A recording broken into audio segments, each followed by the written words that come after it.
Donc la question avec laquelle on va commencer notre cours, c'est est-ce que les transformations d'un système chimique sont-ils toujours totales? On va essayer de répondre à la question. S'ils ne sont pas totales, pourquoi ces réactions sont limitées? D'accord? D'abord, on va revenir à la leçon précédente. Nous avons essayé de donner une explication. Oui. Transformation limitée. Réaction qui s'effectuant ou qui s'effectue. Réaction s'effectuant dans les deux sens. D'accord? J'ai écrit qui s'effectue. C'est correct aussi. Mais si nous revenons à la leçon précédente, est-ce que vous vous rappelez comment nous avons expliqué cette évolution du système chimique qui constitue les réactifs et aboutir au produit? Quelle est la théorie qui nous a permis d'expliquer ce passage de réactif au produit? Comment? Oui, nous avons pris comme, si vous voulez, exemple de transformation, c'était les réactions de réduction. Dans cette leçon, on va prendre les réactions d'acide-base. Les transformations chimiques, d'une façon générale, ce n'est qu'un support qu'on utilise pour faire passer certaines notions et certaines théories qui décrivent ces transformations. Nous avons dit que ce passage des réactifs au produit a été expliqué par la théorie des chocs. التفسير اللي اعطيناه لتحول كيميائي كيف يمكن أن نبين أن هذا التحول ينتقل من حالة إلى حالة أخرى، فالتفسير كان عن طريق التصادمات. Nous avons dit et nous connaissons maintenant à une température donnée, toujours le système il est en mouvement chaotique, un mouvement d'agitation thermique. C'est-à-dire, lorsqu'on parle d'un réactif A et d'un réactif B, en réalité, ce n'est pas des objets qui sont fixes comme nous avons décrit sur la paillasse ici. Mais en réalité, ces molécules sont en agitation thermique. C'est-à-dire, elles se déplacent avec une vitesse et par la suite, il a une énergie cinétique. Cette énergie cinétique, c'est elle qui nous permet d'expliquer comment cette évolution passe de l'état initial à l'état final. D'abord, aller des réactifs au produit, c'est quoi en réalité? C'est rompre des liaisons et former des nouvelles liaisons. D'accord? Et rompre une liaison, ça nécessite de l'énergie. Et former de nouveau une liaison, ça demande une énergie par la suite. Donc cette théorie il nous dit que ces molécules ou ces réactifs qui sont en présence, ils sont en agitation permanente et il se produit du choc entre les réactifs. Avec cette énergie cinétique que possèdent les réactifs, nous avons deux possibilités. Soit que cette énergie elle est capable de rompre cette liaison et par la suite donner une nouvelle liaison, soit qu'elle est incapable de franchir cette barrière d'énergie pour rompre cette énergie, cette liaison et donner une nouvelle liaison. Cette barrière-là, c'est elle qui définit quand est-ce que la réaction elle est rapide, quand est-ce qu'elle est lente et quand est-ce qu'on a besoin d'une assistance à ce passage-là, que nous avons utilisé quoi? Des facteurs cinétiques. Nous avons utilisé la température. Augmenter la température, en quelque sorte, c'est augmenter cette agitation thermique. Et utiliser un catalyseur, nous avons donné une définition qui est très simple. Un catalyseur, c'est un guide qui connaît bien le chemin de cette transformation. Et c'est lui qui va guider les réactifs à suivre un raccourci de telle façon à avoir un minimum d'énergie pour aboutir au produit. Donc, pour nous, si nous prenons cette théorie comme explicative à ce phénomène-là, on le dit pour les réactifs et de même on l'aura pour les produits. Une fois que les produits sont formés, ils sont en agitation thermique et eux aussi, ils vont faire des chocs. Parmi ces chocs, il y a ce qu'on appelle les chocs efficaces. Les chocs efficaces, ce sont les chocs qui peuvent rompre une liaison et former une autre. Et par la suite, on parlera dans cette leçon qu'une réaction s'effectue entre deux réactifs A et B pour donner des produits C et D.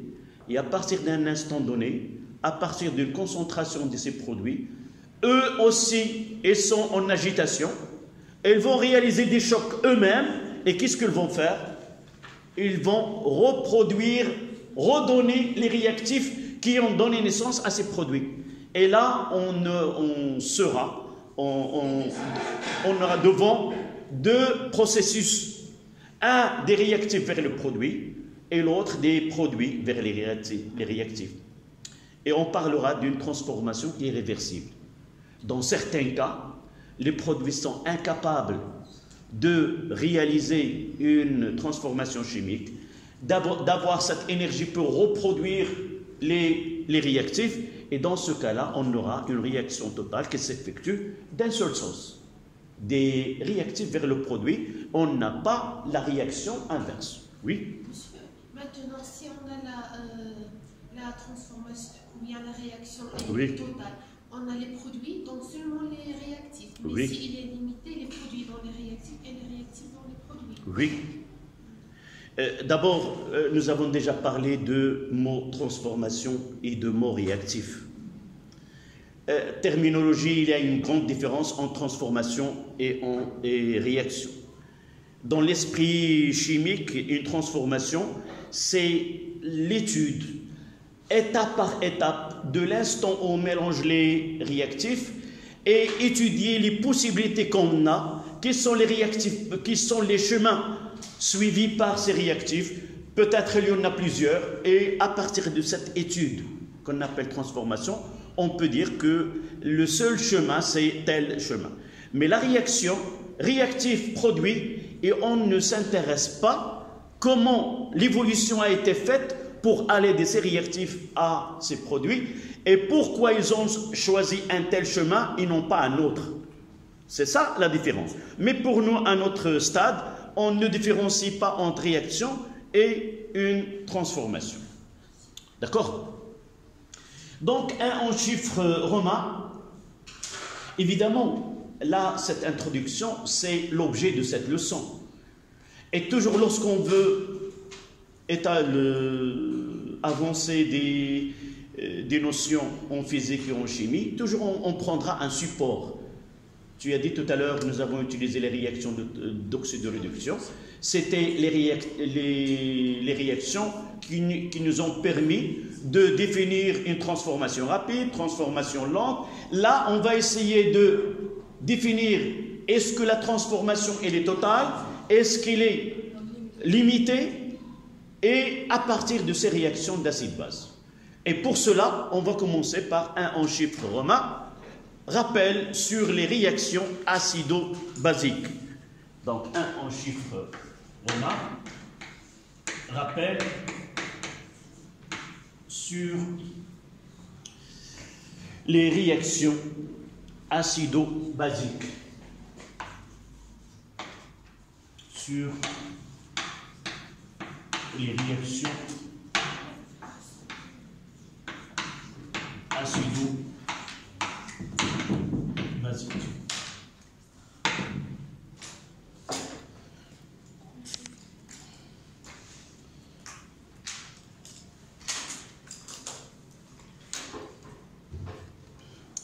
D'abord, vous savez que l'histoire de la chimie, les préoccupations d'un chimiste ou de la chimie d'une façon générale, c'est de faire ordonner ces produits traite en chimie et d'essayer de les mettre en famille.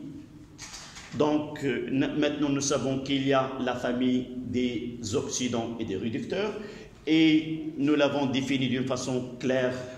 Ce sont des transformations qui mettent en évidence un transfert d'électrons d'un réducteur vers un oxydant, et les réactions, on les a appelées des réactions d'oxydoréduction.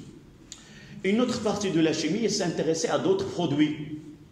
Ce sont les acides et les bases. Et à partir de là, de la même façon, on va essayer quel est cet élément qui permet de définir un acide et une base, et quel est le transfert, quel transfert s'effectue entre ces deux. Vous avez déjà étudié l'année dernière et l'année d'avant les acides et les bases. Il y a généralement 3 savants qui ont élaboré ce qu'on appelle la théorie des acides et les bases. La plus simple, c'est celle que nous étudions, c'est la théorie de Bronsted. Il y a Lewis et il y a Arrhenius. Donc 3 savants, chacun a essayé d'étudier ces produits et comment ils réagissent et quel type de transfert s'effectue. Évidemment, je vous laisse le soin de chercher quelle est la définition d'Arrhenius. Celle de Lewis, c'est le chimiste le plus estimé pour moi. Il a fait un travail énorme en chimie physique et en thermochimie, mais malheureusement, il n'a reçu aucune estimation d'un prix Nobel ou autre. Il a été inscrit dans les listes 35 fois sans jamais recevoir ce prix. Et même sa fin, on parlera d'une mort à la suite d'une crise cardiaque ou peut-être il a utilisé une matière chimique pour faire fin à sa vie, mais tout ça, ce sont des histoires. J'ai dit que ce savant-là, il a donné pas mal de travail en chimie, mais il n'a pas été estimé et on ne lui a pas donné sa valeur exacte dans sa chimie. Donc, Bronsted, il a donné une définition qui est très simple, vous la connaissez. Un acide, et vous voyez dans le mot acide, il y a C et D, c'est une espèce chimique. Lorsqu'on parle d'une espèce chimique, ça veut dire une molécule, un ion atomique ou autre. Donc, espèce qui est capable de céder, acide, céder un proton H+, et par la suite, au cours d'une réaction, évidemment. Et une base, c'est une espèce chimique capable de capter un proton H+, au cours d'une transformation acido-basique. Donc, vous mettez un proton ou plus, mais généralement, pour une base, pour un acide, il peut céder un ou plusieurs, mais généralement pour une base, la plupart des cas, il ne peut capter qu'un généralement. D'accord? Donc 1A, définition. Définition.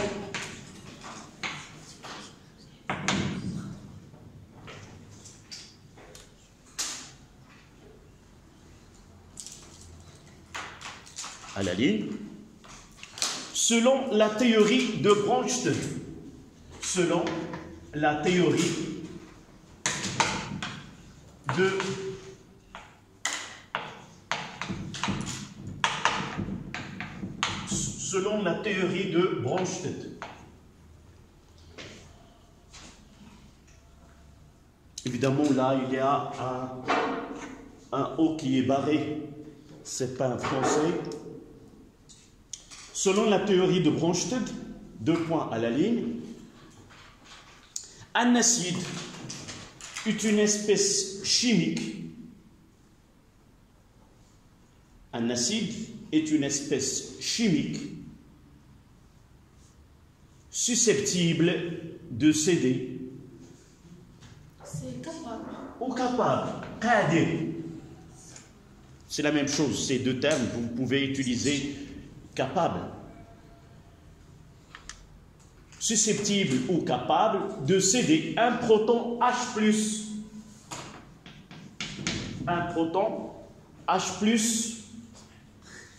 au cours d'une réaction chimique.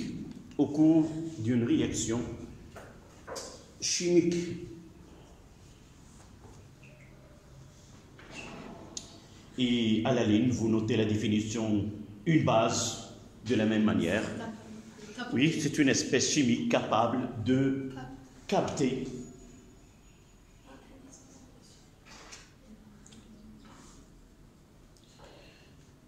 un proton H+ au cours d'une réaction chimique.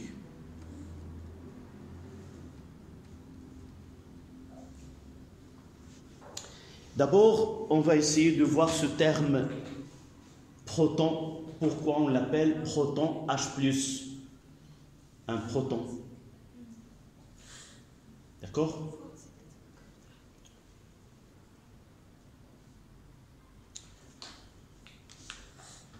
D'abord, qu'est-ce que ça veut dire, cette écriture-là? Quelle est la signification de cette écriture-là? De provient H+. C'est l'hydrogène. Il va nous donner H+, plus un électron. L'hydrogène, c'est H1,1. Donc, dans le noyau, il n'y a qu'un seul proton et un seul électron sur la première couche. D'accord? Voici l'atome d'hydrogène.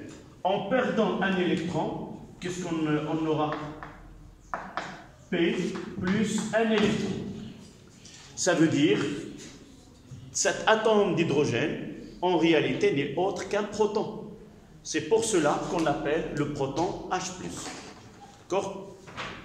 C'est l'origine de cette appellation.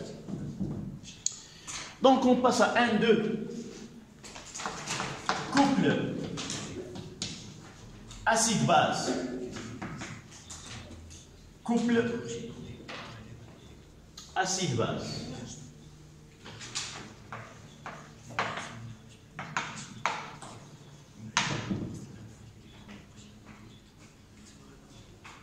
Les couples, un couple acide-base. De la même manière, on peut dire chaque espèce chimique appelée acide, lorsqu'il réagit et perd un proton, l'espèce obtenue comme produit de cette transformation, on va l'appeler une base conjuguée, et par la suite les deux constituent ce qu'on appelle couple acide-base.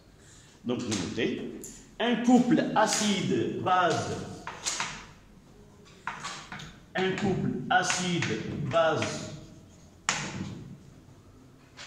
est constitué de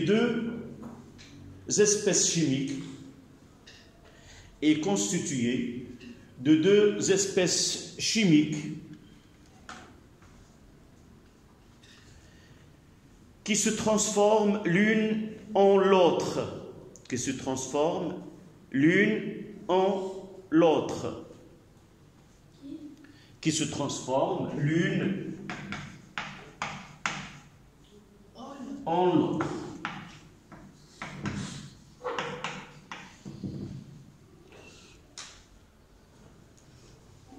par transfert d'un ion H+,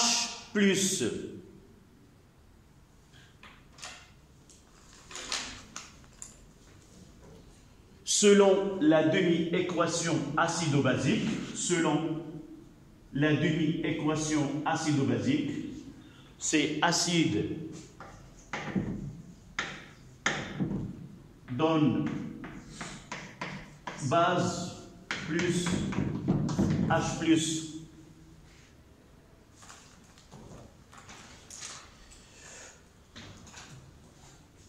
Donc l'acide est le conjugué de la base est le conjugué de l'acide, mais généralement on prendra une notation pour nous, c'est on mettra AH. Oui, c'est H- plus H plus. Et on peut écrire aussi une base B plus H plus peut nous donner BH plus.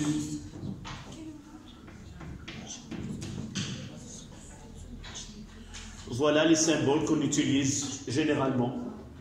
Si on ne veut pas donner la formule parce que dans certains cas, la formule de ces acides sont complexes, et on parlera par exemple de l'acide ascorbique, sans donner la formule, on dira que de formule générale AH. Et dans l'exercice, on travaillera qu'avec AH au lieu d'utiliser la formule de ce corps-là. Donc je vous donne maintenant des couples et vous essayez d'écrire les demi-équations. Exemple.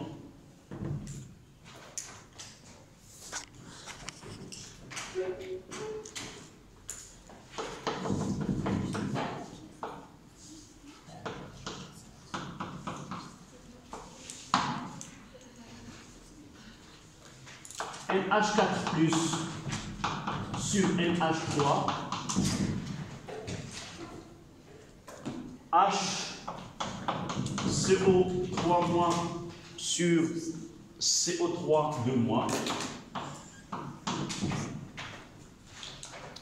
CO2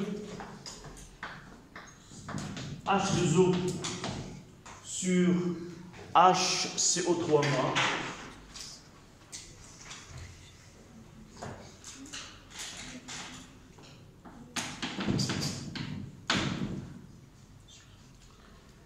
Et H2O sur HO-.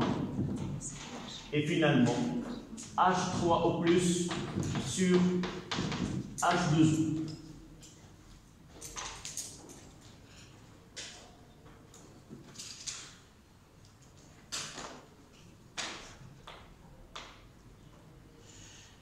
Ce couple-là, peut-être vous constatez que son écriture est un peu bizarre pour vous. CO2 plus O, c'est... Oui, c'est la molécule de CO2, gaz, dans la solution, il fixe une molécule d'eau. On peut l'écrire d'une façon, parfois on l'écrit de cette façon. H2CO3 sur HCO3-. D'accord? Donc, soit celle-là, soit celle-là.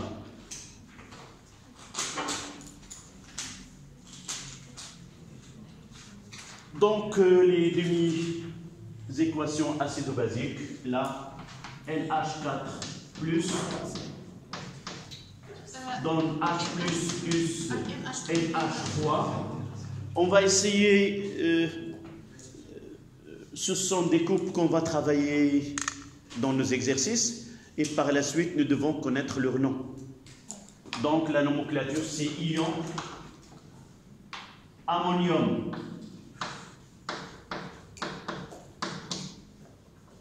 Et là, c'est ammoniac.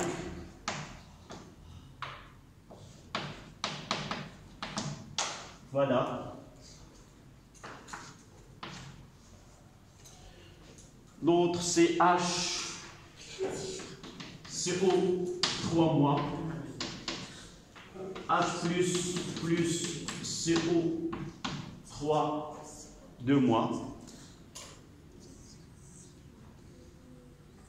Le nom de l'acide ici. Oui, mademoiselle? C'est H2O sur HO-. Ici. CO2, virgule, H2O sur HCO3-. Ou on peut écrire formule brute, c'est un C, il y a H2 et C et 3 oxygènes. On l'appelle l'acide carbonique. Celui-là, c'est l'ion hydrogénocarbonate. Ion hydrogénocarbonate. Et là, c'est l'ion carbonate.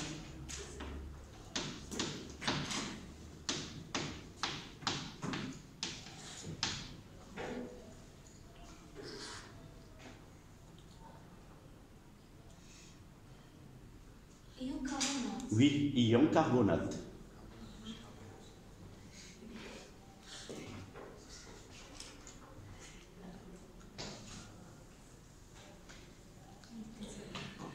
Et ils nous ont donné cette écriture. On va l'utiliser tel qu'il a été donné. C'est CO2 H2O donne H plus HCO 3 mois. Et celui-là, c'est l'acide carbonique. On va ajouter un mot. Comment? Non, j'ai fait une faute. J'ai pensé que HCO3, c'est sans chargement. Là, c'est 2 mois. Là, 1 mois. Là, 1 mois. HCO3, c'est le même ion. Là, acide. Enfin, il a capté. Carbonique. Là, voilà, tu as bien remarqué, on va mettre dans une remarque que certaines espèces peuvent jouer double rôle. Là, ça dépend du milieu. Là, il joue le rôle d'un acide et là, il joue le rôle d'une base. Et aussi l'eau, là, il joue le rôle d'un acide et là, il joue le rôle d'une base. C'est ce qu'on appelle un amphotère.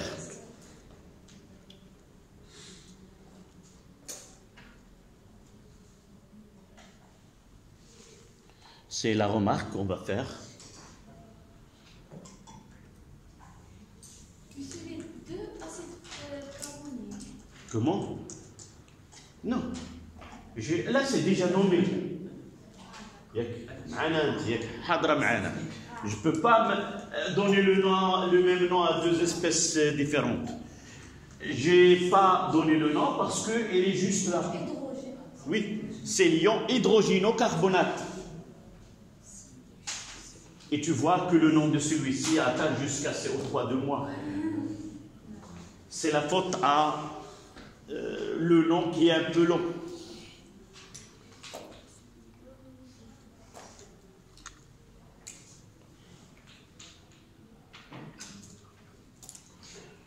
Là, c'est H2O. Donne H plus H au moins. Et juste au-dessus, H3O plus donne H plus H2O. Pour les noms, H au moins, c'est l'ion hydroxyde. Et H3O plus, c'est l'ion oxonium. Je n'ai pas l'espace. Oxonium. HO-, c'est un ion hydroxyde. Hydroxyde.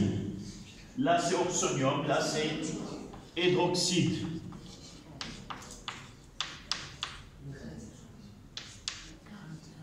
Ion hydroxyde.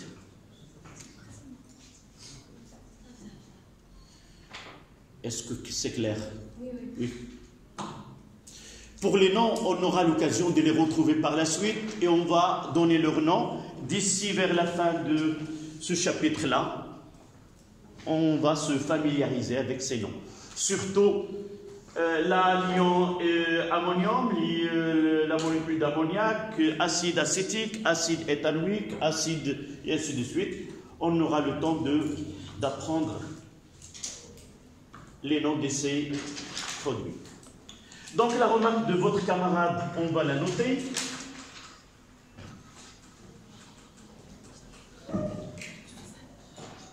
Remarque. Oxonium. O-X-O-N-I-U-M. Oxonium.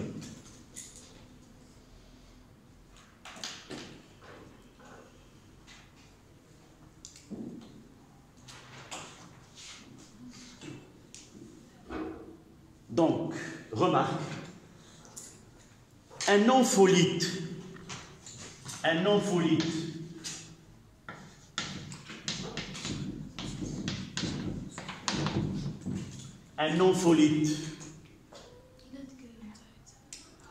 la oxonium et la H-, c'est hydroxyde.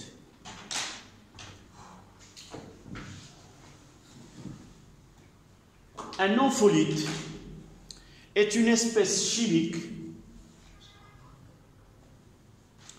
Un ampholyte est une espèce chimique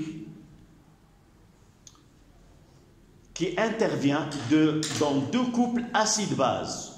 Qui intervient dans deux couples acide-base.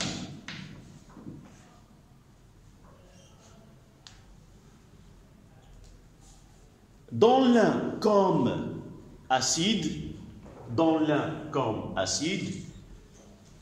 et dans l'autre comme base.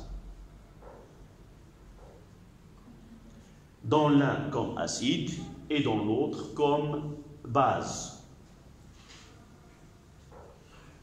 L'exemple que nous avons, c'est H2O et HCO3-.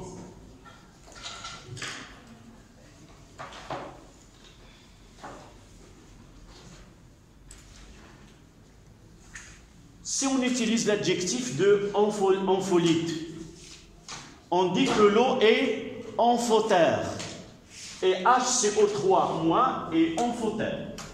D'accord? Ampholyte, c'est un nom qu'on donne à cette espèce et amphotère, c'est un adjectif. Alors, ampholyte, c'est l'ion qui est capable de jouer? Non, c'est pas l'ion. D'une façon générale, une espèce qui peut être, peu importe son ion ou molécule ou autre. D'accord? Donc, on dit que H2O et HCO3- sont amphotères. Ils sont amphotères.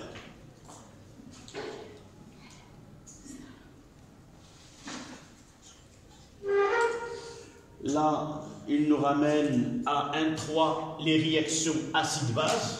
1,3. Réaction acide-basique ou réaction acide-base. Réaction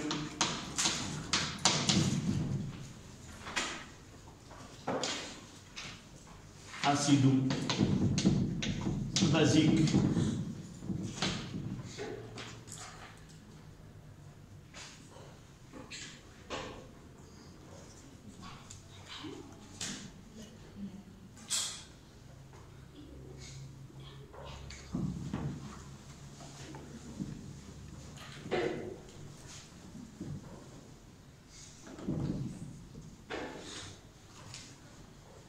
Donc, une réaction est dite acido-basique si il se produit entre deux espèces au cours desquelles il y a un transfert d'un proton H+ d'une espèce qu'on appelle acide 1 vers une espèce qu'on appelle base 2 pour donner la base 1 conjuguée du premier et l'acide 2 conjugué de la base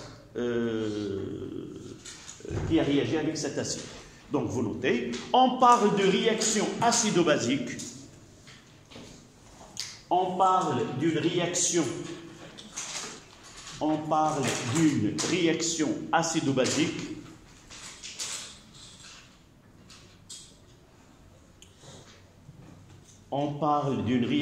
acido-basique si un acide se transforme en base conjuguée. Si un acide se transforme en sa base conjuguée au cours d'une réaction chimique.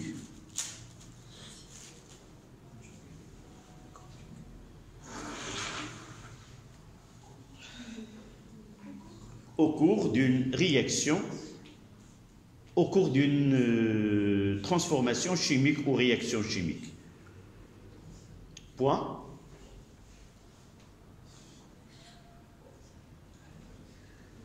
Au cours de cette transformation, un proton H+,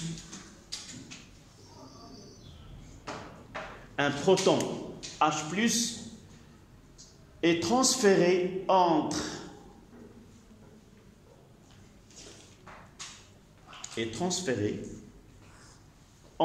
un acide et une base,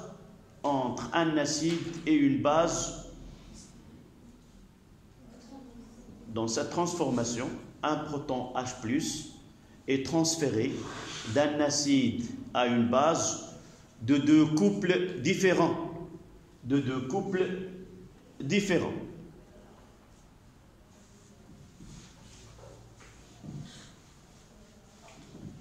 On peut mettre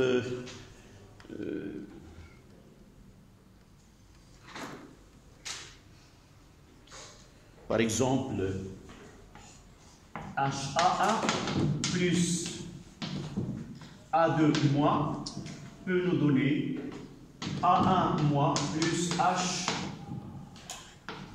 HA2. Et la réaction s'effectue entre les deux couples HA1 sur A moins et HA2 sur A2 moins. Voilà. On ne va pas faire de soucis. S'il vous plaît. Oui, on ne va pas faire pour l'instant qu'est-ce qu'on doit écrire entre les réactifs et les produits. On aura le temps d'en discuter et d'arriver à l'écriture exacte.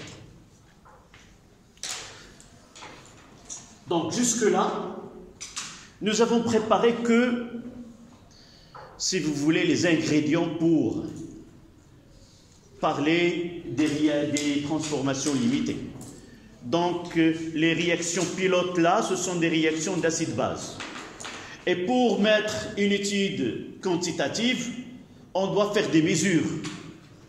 Nous avons déjà parlé hier, dit que pour dire qu'une transformation est totale ou limitée, on doit avoir deux grandeurs. Lesquelles? Juste vers 6h30 d'hier, à la fin de la... C'est pas 6h30, 16h25, 6h20. Voilà. Et quelle est la différence entre ces deux avancements, X final et X max? X final, c'est quand la réaction est totale. Oui. Et X... pratiquement, comment dois-je connaître ce... Comment? Non. Comment dois-je arriver à XF? Et comment dois-je arriver à X max? Comment? Ils vont atteindre 0. Je l'ai dit tout à l'heure. C'est pas tout à l'heure, mais hier. J'ai dit que X final, c'est toujours... Rappelez-vous, j'ai écrit G final est égal à K, A moins B, X final, et ainsi de suite. Ce sont des grandeurs obtenues par expérience, par mesure. Là, c'est important. Donc, jamais je peux prévoir et connaître à l'avance lorsque je fais une transformation chimique. Je réalise une transformation chimique. Jamais, sans aucune mesure, je dirais que X final, ça sera tel. Jamais. Mais X final, je peux l'atteindre sans que je réalise l'expérience. Même, il suffit, comme tu viens de dire, dresser un tableau descriptif et arriver à X final. Ceci dit, pourquoi? Parce qu'on a besoin des mesures pour ces transformations entre un acide et une base. Et vous savez que la grandeur qui permet de suivre les solutions acide-base, c'est le pH. Donc on doit parler de pH, comment le mesurer et comment peut-on exploiter cette mesure de pH afin d'arriver à X final. Pourquoi X final? Parce qu'il est lié à une mesure. Et je dois mesurer le pH. Il nous reste à définir quelle est la relation entre ce pH mesuré et arriver à X final. Mais Xmax, on peut la déterminer avant. Comment? En supposant tout simplement que la transformation, elle est totale, elle atteindra son état maximal lorsque un des deux réactifs qui est limitant est totalement consommé. D'accord? Ça, on peut connaître à l'avance. Donc, 2 en chiffres romains, le pH et sa mesure.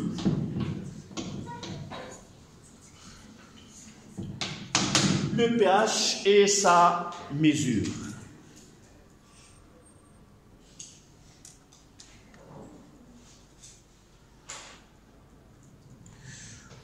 De 1, définition.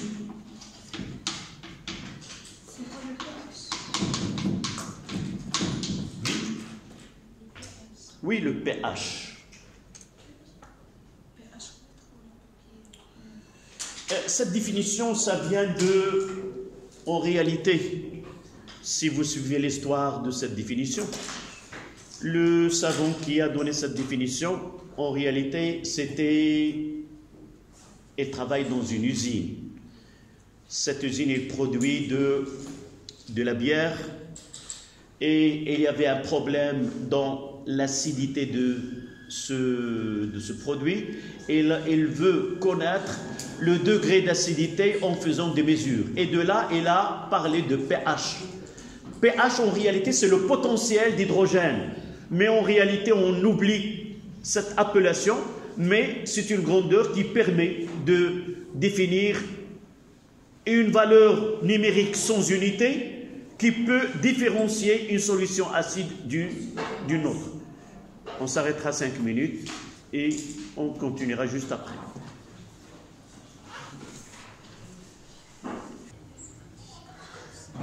Ça y est? Donc on s'est arrêté à la définition. Oui. Donc j'ai dit que l'élément essentiel dans ces réactions-là, c'est le proton H+.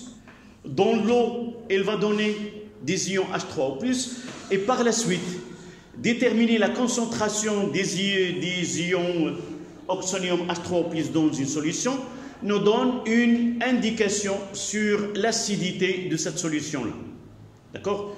Donc, on va utiliser une définition qui n'est valable que pour des solutions qui ne sont pas trop diluées et qui ne sont pas très concentrées. Mais de toute façon, dans notre programme, dans tout l'exercice, on va appliquer cette relation sans avoir souci, est-ce qu'elle est applicable ou non. D'accord? Ça uniquement pour savoir que cette définition, cette relation mathématique, elle est définie dans des conditions bien précises. Donc, vous notez. Le pH d'une solution aqueuse. Le pH d'une solution aqueuse. Le pH d'une solution aqueuse entre parenthèses, vous mettez, mais cette condition, on n'aura pas toujours à noter que la concentration de H3O+, elle est comprise entre 10, c'est entre 10 à la puissance moins 5. Là, on peut mettre, pour ne pas condamner cette définition-là, c'est non trop dilué ou concentré pour des solutions telles que concentration de H3O+, et telles que la solution n'est pas concentrée,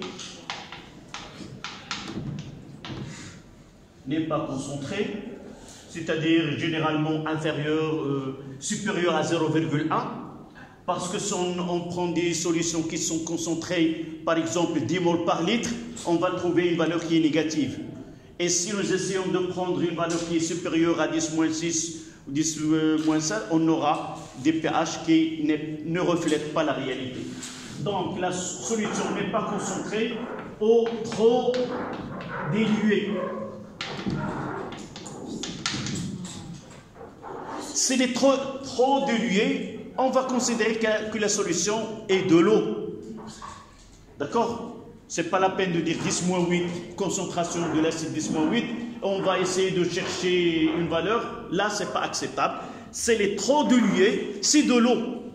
S'il est concentré, il va nous donner, je vous donne la définition, vous allez constater qu'il donne une valeur qui est négative. Mais généralement, le pH, il est entre 0 et 14. On va faire ce schéma-là. Donc, la définition de pH est égale à moins log de la concentration de H3 au plus sur C0. Et là, sur C0, c'est 1.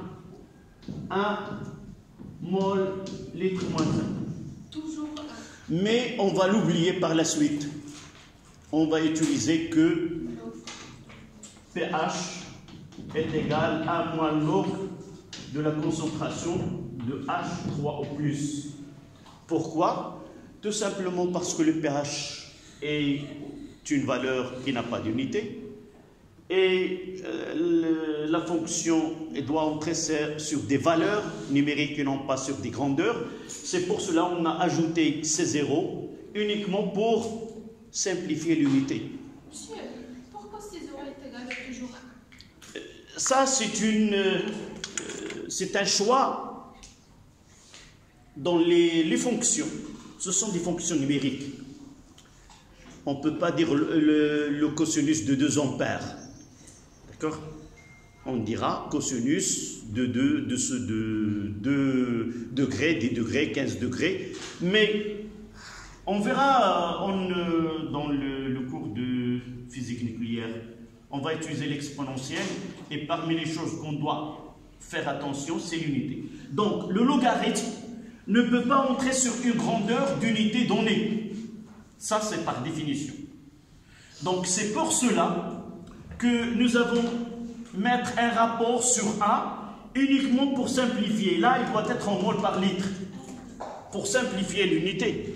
Là, en mol litre moins 1. La pH n'a pas d'unité, c'est une valeur numérique. D'accord?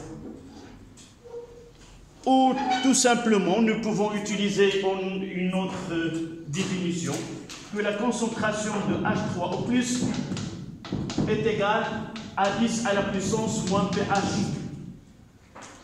Vous voyez le logarithme, c'est le logarithme décimal. La fonction réciproque d'ILO, c'est 10 à la puissance. D'accord? On fait moins ici, et la fonction réciproque de log décimal, c'est 10 à la puissance. Et par la suite, on peut aller de celle-là à cette définition. Laquelle on utilise, ça dépend de questions posées. Si on vous donne le pH, il vaut mieux d'utiliser celle-là. Si on vous donne la concentration, il vaut mieux d'utiliser celle-là. pH est égal à moins log de concentration de H3 au plus.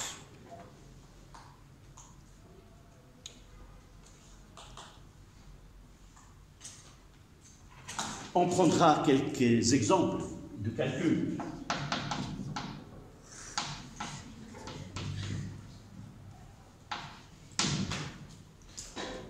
On va la concentration de H3+, et là le pH. Là c'est 10 moins 4, là c'est 3,4, et là on prendra 2,5, 10 à la puissance moins 8.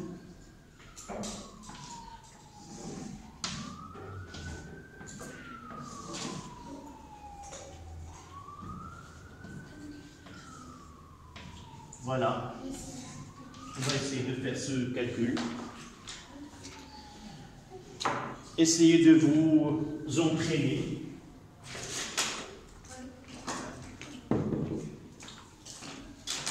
Là, c'est 2,5, 10 moins 8. Là, c'est 10 moins 4.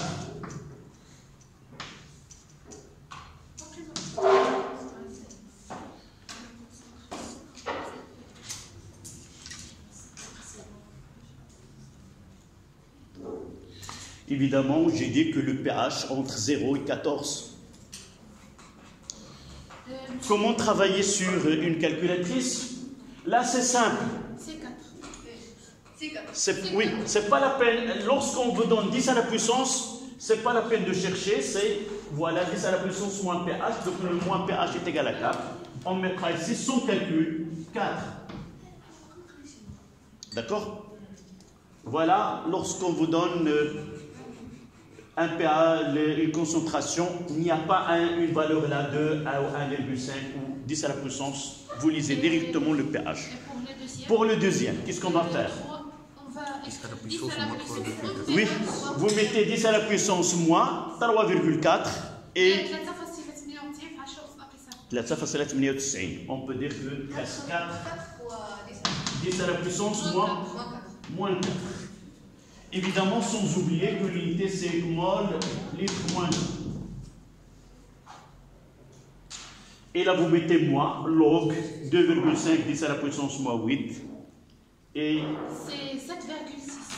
c'est 7,6.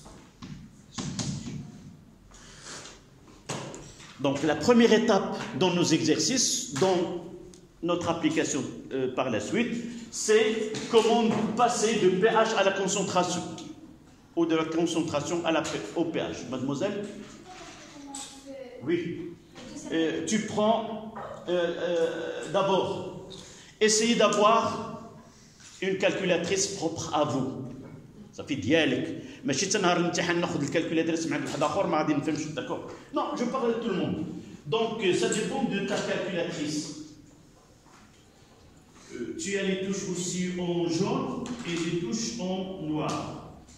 Et tu vas essayer, soit tu utilises celle-là, soit tu utilises le log. Voilà. Donc, juste derrière, on orange 10 à la puissance x. Ça veut dire quoi? Tu utilises le shift là, log, et tu écriras, par exemple, combien on mettra par le 4. Ça va, des 4. Non, moins. D'accord? Voilà. Pour l'autre, tu mettras log, et tu peux commencer par moins, log, et tu continues. Tu écriras 2,5 10 à la puissance moins 8. Est-ce que tout le monde a su comment faire le calcul? Non. Tu as une calculatrice. Les touches, tu me donnes, s'il vous plaît. Il y a les touches que vous voyez là, mademoiselle. Je suis ici. Il y a les touches que vous voyez sur les là. Et sur le fond, il y a une autre couleur. Jaune ou orange, ça dépend de la calculatrice. Celle-là, jaune. Pour utiliser, généralement, il y a la fonction et la fonction réciproque qui est derrière. Pour utiliser le jaune, vous avez une touche là, Shift. Donc, si je lis log, je veux utiliser le log, j'utilise la touche directement. Je commence par moins, par exemple, je vais faire celle-là. J'utilise ce moins qui est entre parenthèses. Voilà le moins. Et là, il y a ln et il y a log. On utilise log. Voilà, ici, tu prends la calculatrice et tu fais en même temps que moi. Tu me suis? Donc, et tu suis avec elle. Donc, log. Et je vais écrire 2.5. Il y a, voilà, fois 10 à la puissance x. C'est ici. Et j'écrirai en exposant combien? Moins 8. Et je mettrai égal. C'est 7,6. Tu reprends, peut-être tu n'as pas. Donc tu reprends, mademoiselle. Tu mettras le moins entre parenthèses. D'accord? Le log, L-O-G. Voilà. Et sur la parenthèse, tu mettras 2.5. 2.5. Là, il y a 10 à la puissance x fois. Tu utilises ce. Et tu reviens à ce moins 8. Et tu mettras égal. Non. Non. Je reprends. Moins log. Moins, le moins entre parenthèses. Là, il y a le moins entre parenthèses. Tu le vois?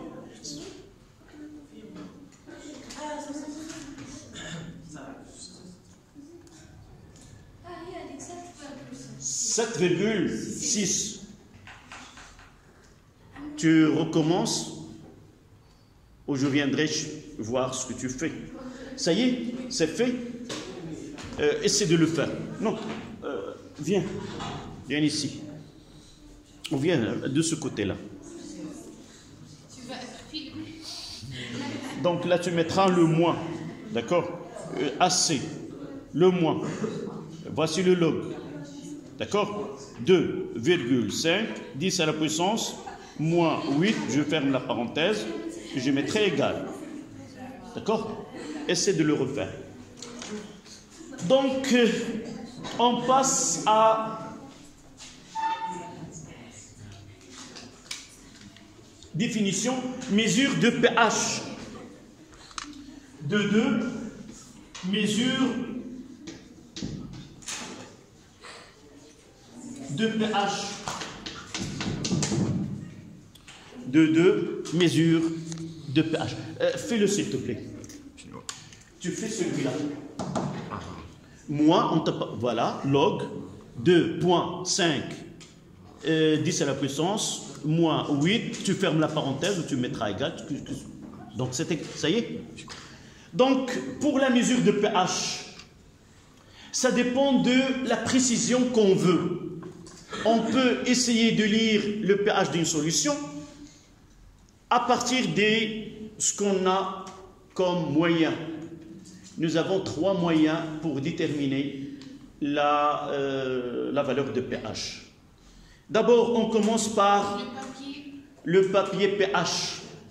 C'est un papier, en réalité, c'est un papier qui a été imbibé par des solutions qu'on appelle indicateurs colorés. Donc, je laisserai celui-là et je reviendrai. Là, j'ai un indicateur coloré qui est le BBT. Nous l'avons préparé ici. Le bleu de bromothymol. Et là, nous avons les lianthines. Évidemment, on va voir plusieurs... ça dépend. On verra par la suite ces indicateurs colorés et leur rôle dans ce qu'on appelle le dosage acide-basique. Donc, je vais essayer de prendre des solutions. Je commencerai par le BBT. Là, j'ai préparé 2 solutions, une acide et là, je vais utiliser le BBT un tout petit peu. Donc, bleu, c'est une solution qui est basique. Normalement, à pH, ici, c'est vert.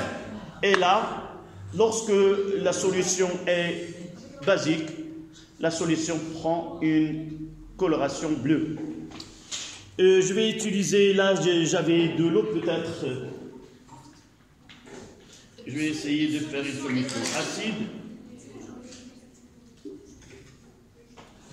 Là, dans un autre tube à essai,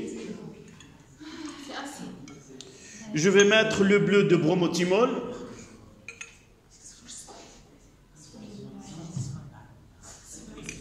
Et vous voyez que sa coloration est jaune. Bleu en milieu basique, jaune en milieu acide. Et je vais essayer de voir dans l'eau.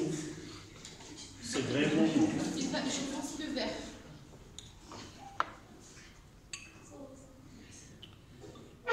Voilà, je vais mettre de l'eau. Et vous voyez là que la coloration de bleu de bromothymol, là c'est l'eau de robinet, là milieu acide et là c'est le milieu basique. On parlera par la suite des indicateurs colorés, ou ce qu'on appelle la zone de virage, et on parlera que généralement utiliser un indicateur coloré uniquement pour définir un intervalle pour des solutions, est-ce acide ou basique ou neutre.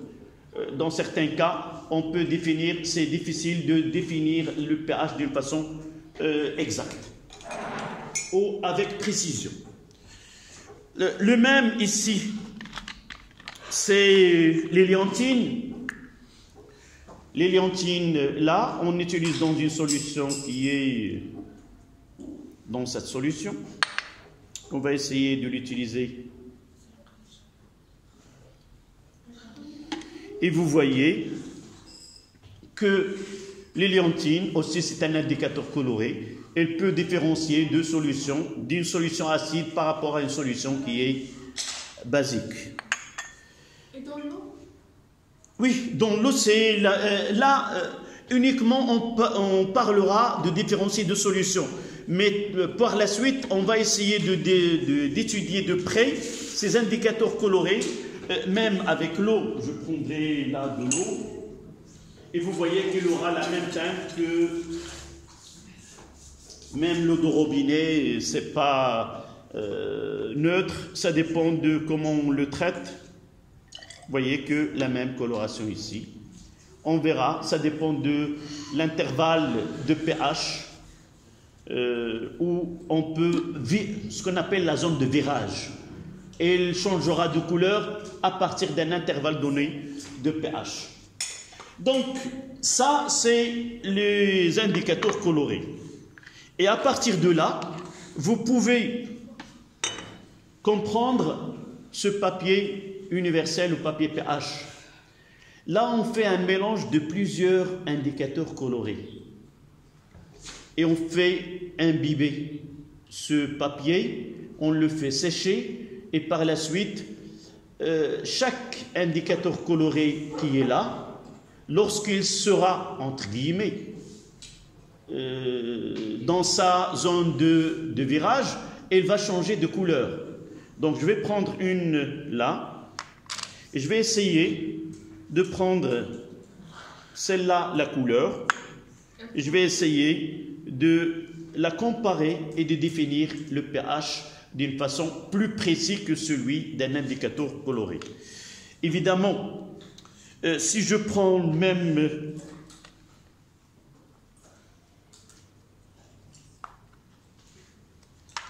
là dans une solution basique, là ce sont des solutions qui sont diluées. Je vais mettre là une solution d'hydroxyde de potassium.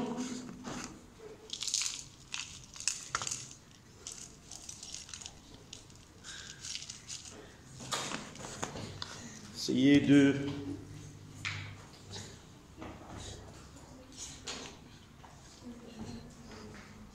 Je mettrai, vous voyez, la coloration prise par, c'est pas la même qu'ici. Pour une solution acide, et là, c'est une autre. Voilà, la coloration prise par l'hydroxyde de sodium. De même, je peux avoir une solution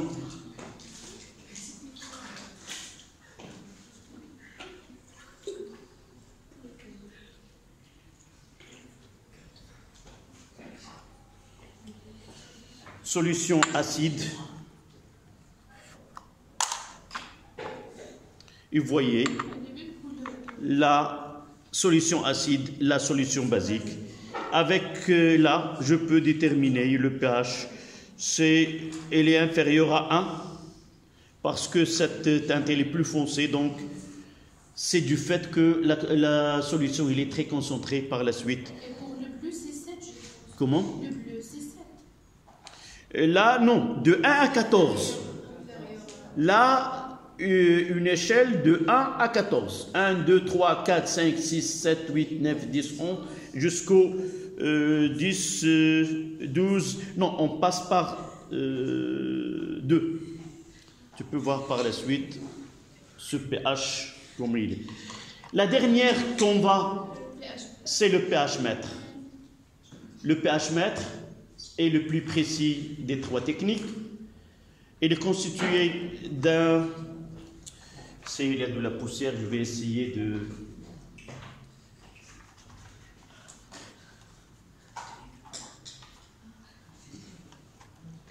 Voilà, une sonde. Je vais essayer de... je viens de l'ouvrir, donc c'est la première utilisation de cette sonde. Donc je vais essayer...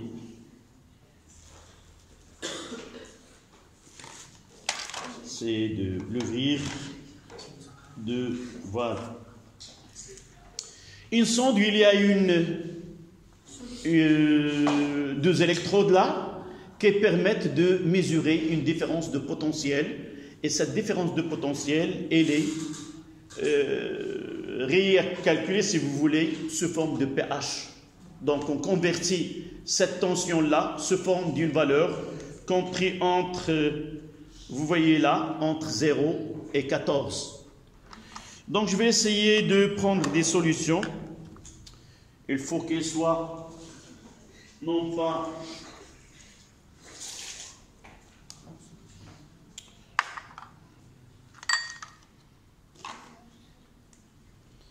espérons.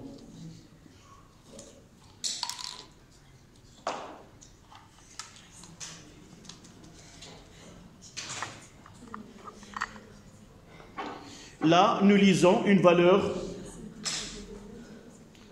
On attend qu'il stabilise. Là, c'est une solution acide.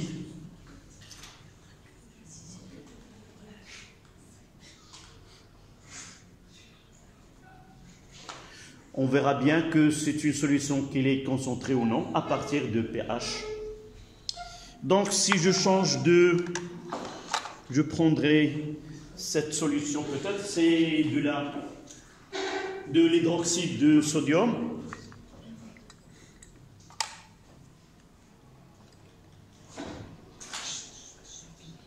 On va essayer de lire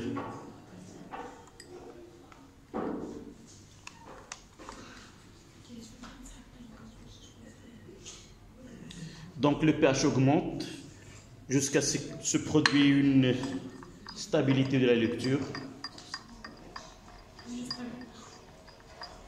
Donc, il nous donne 2 chiffres après la virgule. Donc, cet appareil nous permet de lire 2 chiffres après la virgule. Donc, le plus précis de ces 3, ça sera le pH mètre. Donc, à la ligne, vous notez. Le pH se mesure à l'aide d'un pH mètre. Le pH se mesure à l'aide d'un pH mètre.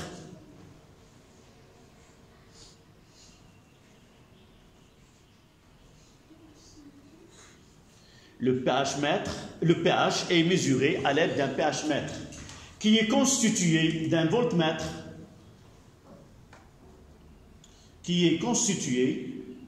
voltmètre relié à 2 électrodes. Constitué d'un voltmètre, c'est celui-ci, relié à 2 électrodes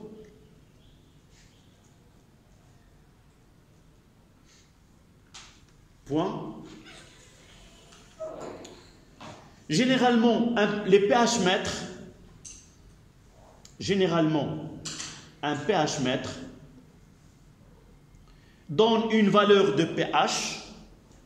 Généralement, les pH mètres donnent une valeur de pH à 0,05 près. 0,05 près.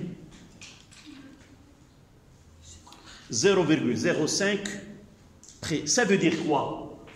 Ça, c'est l'erreur relative qu'on peut faire. Ça veut dire, si la lecture ici se stabilise à 6,5 par exemple, on le laisse, on va lire par la suite. Donc si le pH élu est 6,5, alors la valeur de pH En réalité, pH, elle est située entre 6,5 plus 0,05 et 6,5 moins 0,05. C'est ça ce que ça veut dire. Jamais un appareil de mesure donne une valeur qui est exacte. Donc il y a une marge d'incertitude sur cette valeur. Mais on est sûr que cette valeur-là de cette solution, elle est comprise dans cet intervalle-là. D'accord? Donc à la ligne, on peut utiliser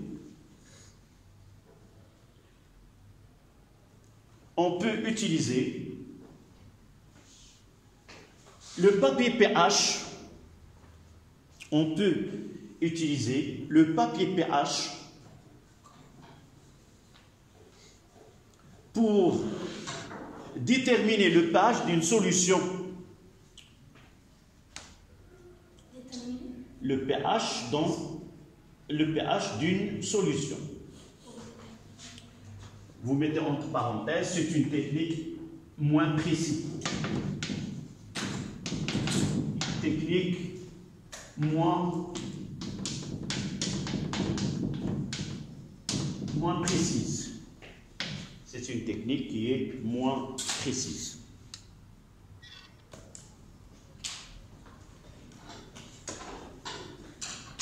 À la ligne, les indicateurs colorés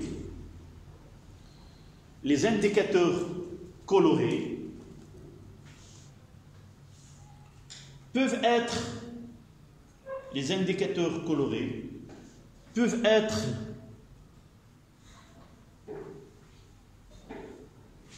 aussi utilisés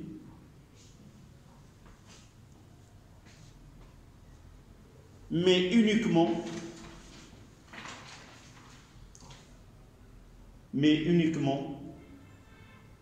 connaître s'il s'agit des solutions acides ou solutions, mais utilisées uniquement pour savoir s'il s'agit d'une solution acide ou solution basique. Exemple de BBT que nous venons de voir.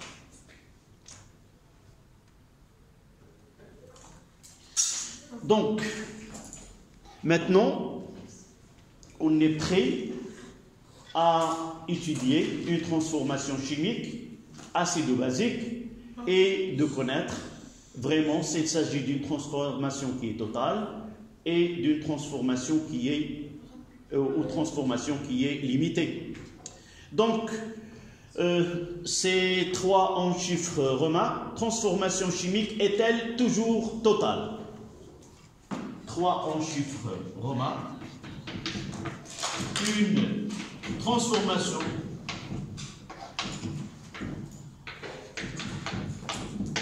est-elle toujours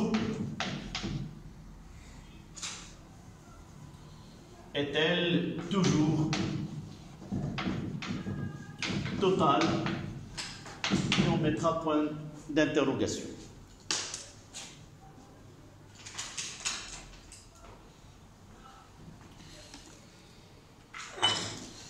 Donc là, on va commencer par 2.1.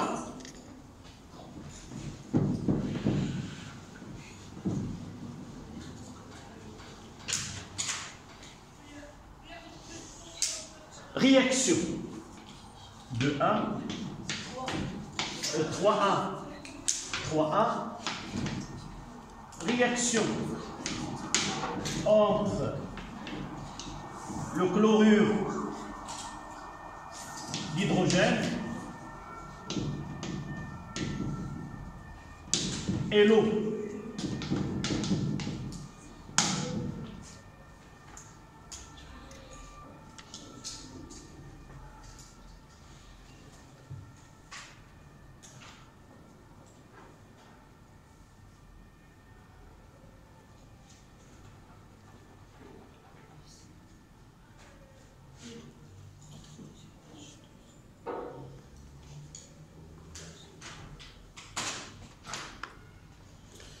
Donc, voici les données. Dans les conditions de laboratoire, on va dissoudre une quantité de matière de HCl. On prendra 10-2 mol dans 1 litre d'eau et on va essayer par la suite mesurer le pH et aller à déterminer la nature de cette transformation. Donc, on dissout, vous écrivez, on dissout 10-2 mol de HCl dans 1 litre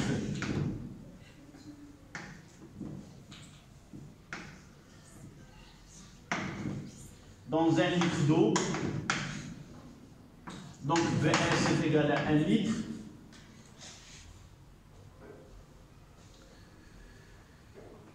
Et dans un volume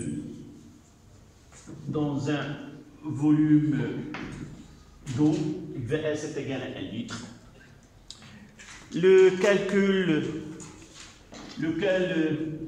La mesure de pH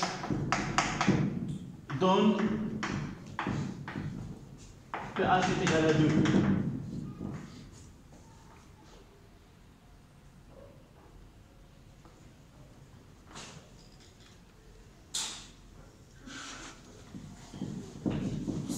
Oui.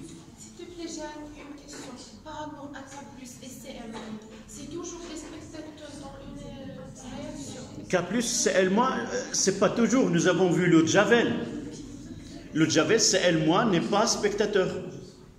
D'accord?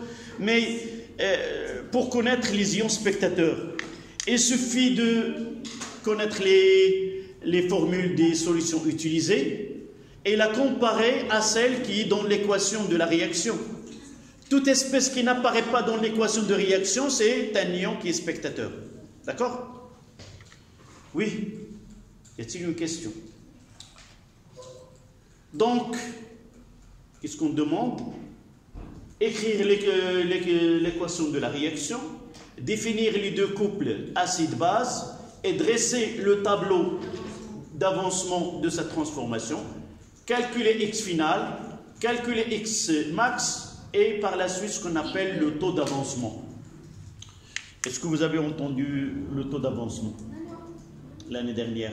Non, c'est taux. C'est comme le taux de retard. Non. Ça, c'est en physique. Oui, c'est X final sur X max. Donc là,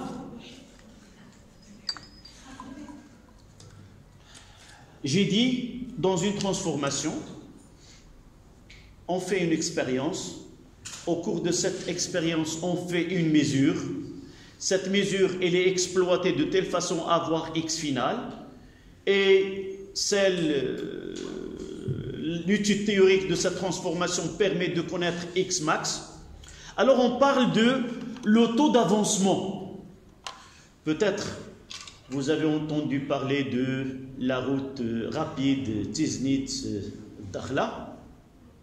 On fait des images et on parle d'un taux d'avancement de la réalisation de cette route de 75% ou 80%, je ne me rappelle pas le dernier pourcentage. Ça veut dire que si la distance est de 100 km, nous avons réalisé 80 km uniquement. Donc, ça veut dire un taux d'avancement nous permet de comparer est-ce que cette transformation, elle est totale ou non. Normalement, si elle est totale, elle va arriver à 100%. Mais arriver à un taux qui est inférieur à 100%, 100 divisé par 100, ça veut dire 1. Ça veut dire que la quantité de matière utilisée pour les réactifs n'ont pas été totalement épuisées ou consommées, ou au moins ce réactif limitant n'existe pas. Donc il reste les deux réactifs sans qu'il y ait épuisement d'un des réactifs.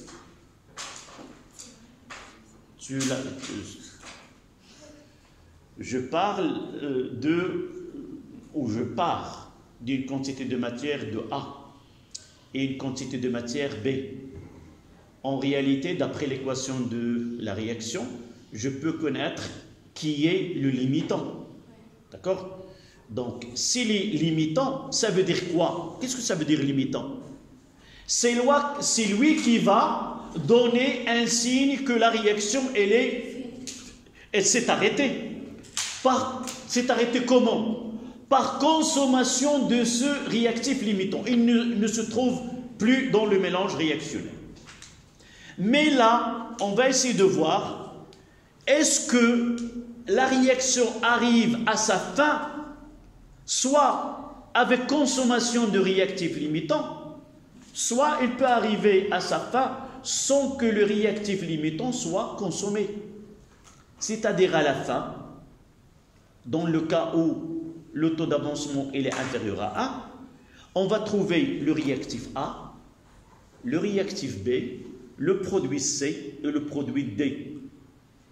Si je trouve les éléments qui interviennent dans cette transformation à l'état final, on dira que la réaction n'est pas totale, elle est limitée. Mais si j'arrive à voir qu'un des réactifs ou les deux ont été totalement consommés et sa quantité de matière finale elle est nulle, dans ce cas-là, on dira que la transformation elle est totale. Au lieu de parler de ces phrases-là, nous avons un terme technique. On l'appelle le taux d'avancement. C'est un terme technique qu'on utilise dans la vie courante. D'accord? J'ai préparé le programme 80% ou la moitié ou autre. Donc pour nous, on va utiliser ce taux qui est égal à x final sur x max.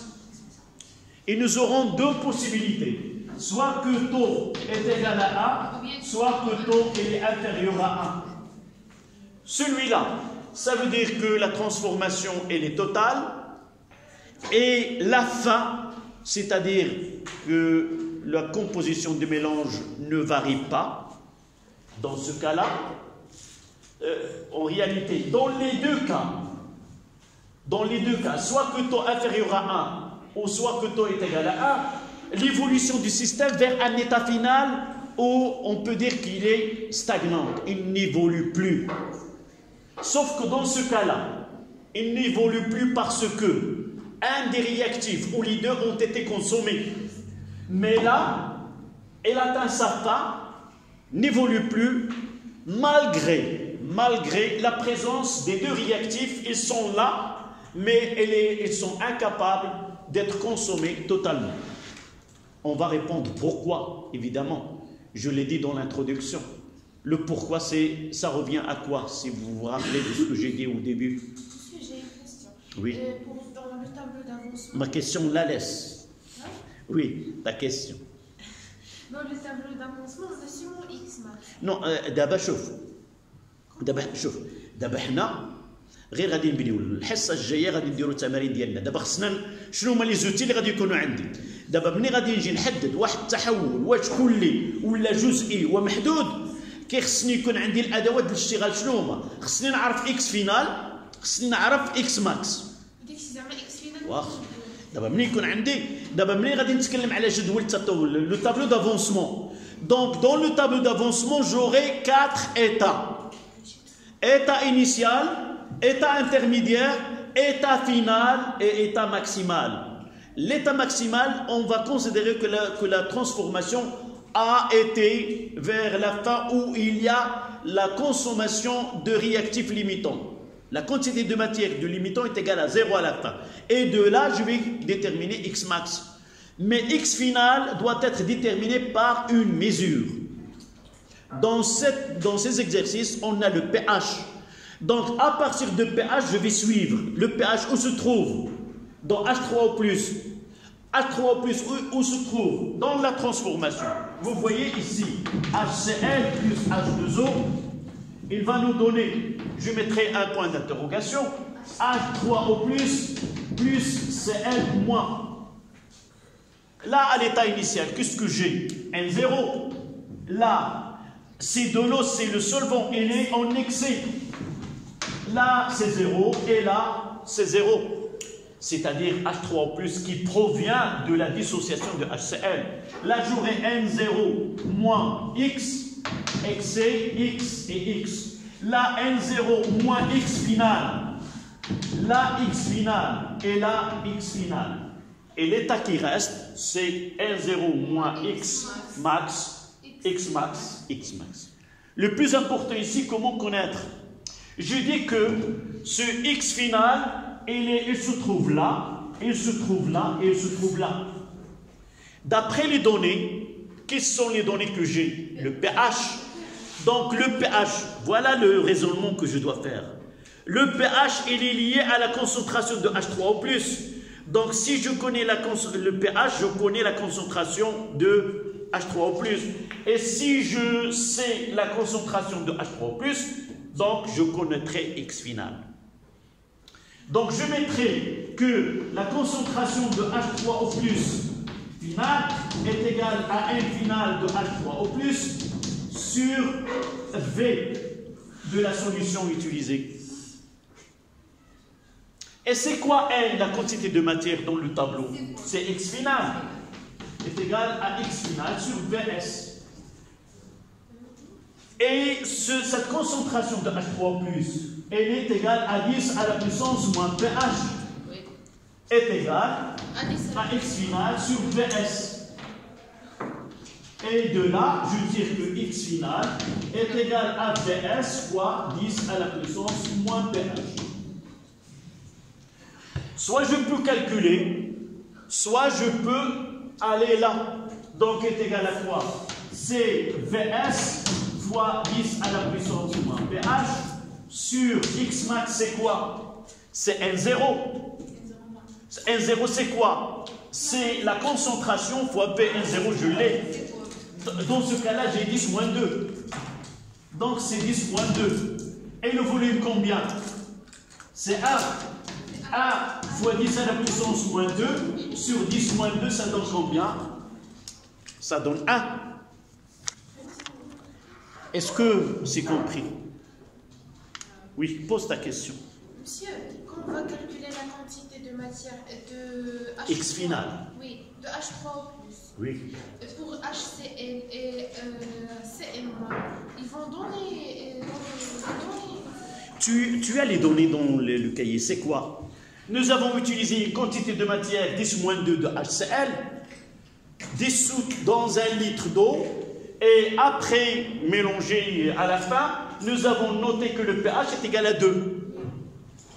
Donc on demande ce taux. Voilà la question. Donc d'abord taux c'est X final sur X max. C'est quoi X max?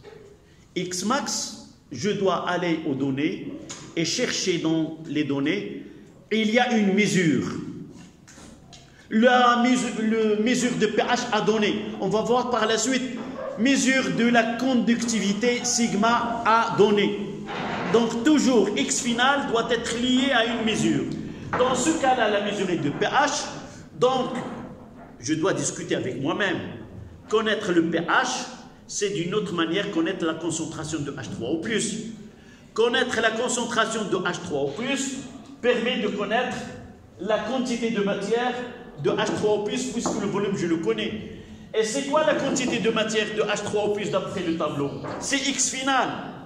Donc de là, je dis que ce H3O+, c'est ça la puissance moins pH, qui est égal à X final sur Vs. X final est égal. Voilà. Et je remplace, dans ce cas-là, cette étude que nous avons fait là, reflète une transformation totale. Ça veut dire que la quantité de matière de HCl à la fin, HCl n'existe plus dans le mélange réactionnel. Et c'est lui le limitant. Une petite phrase qu'on trouve dans les exercices. On dissout tel dans l'eau. Cette phrase, elle détermine à l'avance qui est le limitant. Lorsque je dis je dissous HCl dans l'eau, ça veut dire que HCl, elle est le limitant. Sans que vous aurez une autre indication. D'accord? C'est ça ce qu'on va faire la semaine prochaine. Inch'Allah, on aura le mercredi, c'est la correction du devoir. Et juste après, on va continuer notre... Vendredi, c'est une vacance. اللهم بارك. داكور، بالصحة والعافية.